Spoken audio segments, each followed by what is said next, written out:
ചേച്ചിക്ക് മൂഡ് കുറഞ്ഞോ? ഇപ്പോൾ എനിക്ക് അങ്ങനെ 24 hours മൂഡ് വരുന്ന ആളല്ല. ഓക്കെ, ഞാൻ അത്ര കാമം മൂത്ത് കിടക്കുക. നിങ്ങൾക്ക് കണ്ടിട്ട് ബാറക്, നിങ്ങൾക്ക് കണ്ടിട്ട് എല്ലാം അങ്ങനെയാണ് തോന്നിയത്? ഒരിക്കലല്ല, നിങ്ങളുടെ തെറ്റായ കാരണമാണ്. ഇപ്പം എൻ്റെ കട്ടിലെ ഒരു പെണ്ണും ഒരു ആണും ബന്ധപ്പെട്ടാലും എനിക്ക് മൂടാവത്തില്ല. ഞാൻ എത്ര ആൾക്കാർ, എത്രയോ ഞാൻ പറഞ്ഞാൽ നിങ്ങൾ ഞെട്ടിപ്പോ. ആരുടെ പേരൊക്കെ പറഞ്ഞാൽ ഞാൻ അങ്ങനെ തിരിഞ്ഞു കൊടുക്കും. അത് ബോയ് ഫ്രണ്ടും ഗേൾ ഫ്രണ്ടല്ലെന്ന് വെച്ചു ഞാൻ അങ്ങോട്ട് തിരിഞ്ഞു കൊടുക്കും. എങ്കിൽ പോലും അവരോട് എന്ത് ചെയ്താൽ ഞാൻ തിരിഞ്ഞു നോക്കില്ല. ഞങ്ങളുടെ പേര് പറയാത്തതാണ് വേണ്ട. എന്തിനല്ല വാൾനേട്ടാ, വാൾനേട്ടനൊക്കെ അറിയാലോ ആരായിരിക്കുന്നു. നമ്മൾ കണ്ടിട്ടുണ്ട്. പിന്നെ അവർ നമ്മൾ ഉപദ്രവിക്കുന്നില്ല. പിന്നെ നമ്മൾ ഇതൊക്കെ പറയുമ്പോൾ എൻ്റെ കട്ടിലേൽ ഈ ബെട്ടേലും അറിയില്ല,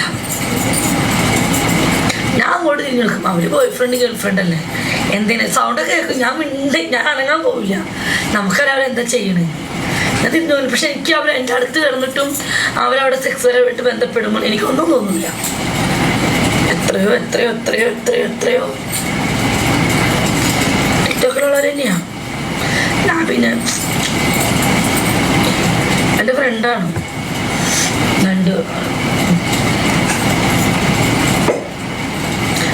അതാണ് എന്നെ ഭയങ്കര പേടിയാണ് അവർക്ക്. എന്നോട് ഭയങ്കര സ്നേഹം ലൈവിൽ പോകുമ്പോൾ. കാരണം മറുത്ത് പറയാൻ പറ്റില്ല. ഞാൻ ഇതിന് പറഞ്ഞാലോ പബ്ലിക്കിൽ എന്നൊന്നും പറയില്ല.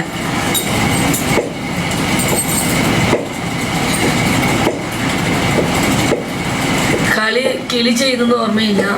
അല്ല, അവിടെ എപ്പോഴും ചീറ്റിൽ അങ്ങനെ ചെയ്യുന്നതൊക്കെ ഞാൻ എപ്പോഴും കാണുന്നുണ്ട്, അറിയുന്നുണ്ട്. പക്ഷെ എങ്കിൽ പോലും ഞാൻ ലൈറ്റ് ഓഫ് ആക്കും. ഞാൻ ഇങ്ങോട്ട് തിരിഞ്ഞു കൊടുക്കും. നമുക്ക് ഇങ്ങനെ നിവർന്നെടുക്കാനും പറ്റില്ല, അങ്ങോട്ട് തിരിച്ചെടുക്കാൻ പറ്റില്ല. കാരണം അങ്ങോട്ട് നമ്മൾ കാണൂല. നമ്മളത് ഡിസ്റ്റർബ് ചെയ്യണത് മോശമല്ലേ. അപ്പം ഞാൻ എന്താക്കും, ഇച്ചിരി സൈഡ് ഒതുക്കിയിട്ട് അങ്ങനെ ഇങ്ങനെ തിരിഞ്ഞു കൊടുക്കും, കിടക്കും. പിന്നെ അവിടെ ഇവിടുന്ന് പൊട്ടലും ആ സൗണ്ടും ആ ഒരു ഇതൊക്കെ കേൾക്കുമ്പോൾ ഉണ്ടല്ലോ, ഞാൻ വേണമെങ്കിൽ ഇങ്ങനെ കിടക്കും.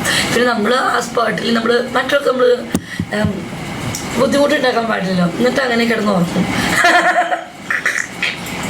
അത് നമുക്കറിയാം എന്താ ചെയ്യണം. ഇടയ്ക്കൊക്കെ ഞാനിങ്ങനെ നോക്കും ഇടയിൽ കൂടെ എന്താണെന്ന് അറിയാൻ വേണ്ടി. അപ്പം നല്ല പരിപാടി ആയിരിക്കും അവിടെ. ചെറുക്കൻ താഴെ പെണ്ണു മുകളിൽ. Best experience please share. എൻ്റെ ജീവിതത്തിൽ ആദ്യമായിട്ടോ ഞാൻ ഇങ്ങനത്തെ ഒരു സംഭവം കണ്ടേ. തൊട്ട് ഒരു ബെഡേൽ കിടന്നിട്ടത് മടുപ്പ്. അങ്ങനെ ഒരു മടിയില്ലല്ലോ അവർക്ക് അല്ലേ.